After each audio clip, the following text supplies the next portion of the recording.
I saw you read at the Racket in last fall, and the piece you read then was sort of related to that in the sense that it was related to time, in the sense that this one comes back and it's kind of coming full circle, and we'll be doing the cups again. And but this was, the narrator wakes up in the middle of the night, but to her it feels like it's day. I don't remember the name of this chapter, but then she goes about her day, even though it's the middle of the night, and time is warped, right? And that's, and you said in your City College talk, you said sometimes it, which is grief, has this kind of luminous quality, and things can happen in that place. Time, which is so wildly subjective anyway, becomes lopsided. And then on page 109, I just wrote this quote. I didn't write the whole sentence for some reason, but you talk about the malleability of time, however you say that. So most people probably think of time as linear. A lot of us know that that's not necessarily the case. So can you just tell me a little bit more, some of your thoughts on time and how it relates to this, and just sort of your just general thoughts?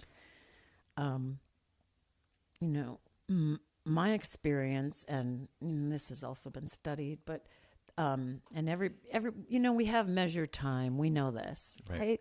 And we need that, right? We also have then, right, subjective time, and that's a time that can almost be a bubble within the linear measured time, and that's a place we can get lost in that beautiful subjective time place.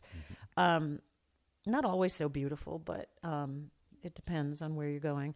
But so in that subjective place, I think that there's a quality of absorption, a quality of I get pulled out of my